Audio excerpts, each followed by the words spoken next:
এত দামি একটা জিনিস ফেলে দিচ্ছেন, ভুল করছেন। এটা যদি না ফেলে দেন তাহলে ১ বছরের সংসার খরচের টাকা বেঁচে যাবে। বিশ্বাস করতে পারবেন না, অবিশ্বাস্য একটা জিনিস এটা। এত ভালো জিনিস, আর এই জিনিসটা দিয়ে যে কত একটা ভালো জিনিস তৈরি হয় সেটা এখন পুরো ভিডিওটা দেখলে আপনারা বুঝতে পারবেন। আমি আশা করি আমার আজকের এই ভিডিওটা আপনাদের জন্য অনেক অনেক উপকারী একটা ভিডিও। আসসালামু আলাইকুম, কেমন আছেন সবাই? আশা করি ভালো আছেন। আলহামদুলিল্লাহ আমিও ভালো আছি। প্রথমে আমি তরমুজের খোসাগুলো একটু পরিষ্কার করে নিচ্ছি। এই যে উপরে লাল অংশগুলো আছে একটু একটু করে, এগুলো আমি চামিচ দিয়ে সুন্দর করে কাচিয়ে ফেলে দেব। সত্যি বলতে এটা একটু পরিষ্কার করে নিতে হবে, এই জিনিসটা কিন্তু থাকতে পারবে না। তারপর যখন সবগুলো এভাবে পরিষ্কার হয়ে গেছে, এবার আমি বাইরের সাইডে শক্ত যে খোসাটা আছে সেটাও আমি ছুরি দিয়ে কেটে ফেলে দেব। এই শক্ত সবুজ খোসাটা একদমই থাকতে পারবে না, শুধু ভিতরে নরম অংশটাই থাকবে। তো যাই হোক, আপনারা খুব সাবধানে কাটবেন, কারণ এটা প্রচুর শক্ত হয়, কাটতে গেলে অনেক সমস্যা হতে পারে।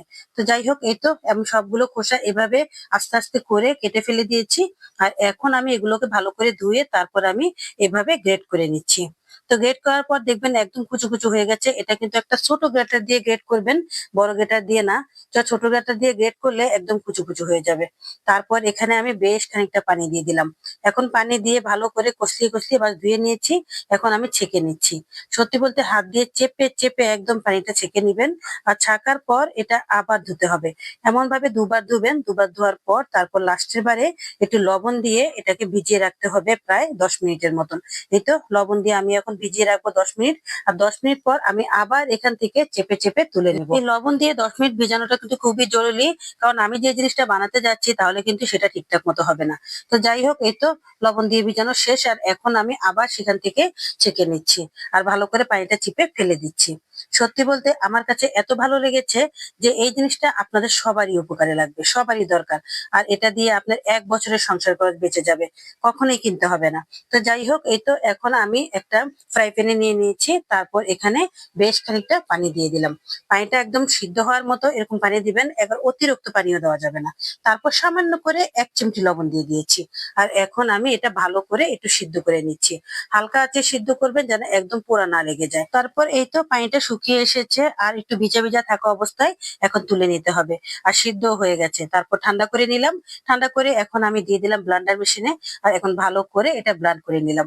বাস ব্লান্ড হয়ে গেছে, এখন আমি একটা ছাঁকনি দিয়ে একটু ছেঁকে নিচ্ছি। আর এটা ছেঁকে নিতে হবে, ছেঁকে না নিলে কিন্তু হবে না। এখন বাজারে প্রচুর পরিমাণ তরমুজ উঠেছে, সবাই তরমুজ খায় কিন্তু খোসাটা সবাই ফেলে দেয়। ফেলে না দিয়ে যদি এই খোসাটা কাজে লাগানো যায় তাহলে কিন্তু অনেক উপকার। এই তো ছেঁকে নেওয়া শেষ, আর এখন আমি দিয়ে দিলাম এখানে বেশ খানিকটা চিনি।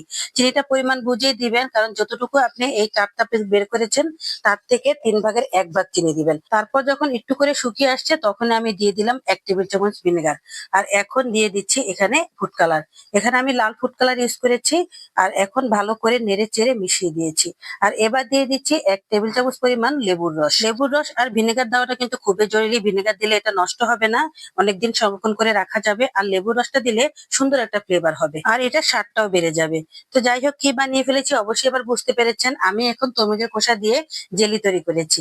এই জেলিটা দিয়ে পাউরুটি দিয়ে খেতে খুবই ভালো হয়, খুব মজা লাগে, এমনকি রুটি দিয়ে খেতেও ভালো লাগে। আর এই তরমুজের খোসার জেলিটা বছর জুড়ে সংরক্ষণ করে রাখতেও পারবেন। আমি অনেকগুলো তরমুজের খোসা দিয়ে এইটুকু বানাতে পেরেছি, দেখেছেন। আমি ভেবেছি এটা পুরোটাই ভরে যাবে, কিন্তু দেখলাম যে লাস্ট পর্যন্ত এতটুকু হয়েছে। সত্যি বলতে বেশি করে নিবেন, তাহলে বেশি করে বানালে অনেক দিন খেতে পারবেন। দেখেন কত সুন্দর হয়েছে। আমি এটা নরমাল ফ্রিজে রেখে দিয়েছিলাম, আর এখন আমি বের করে নিয়ে এসেছি। দেখেন পাউরুটির সাথে লাগিয়ে দিচ্ছি।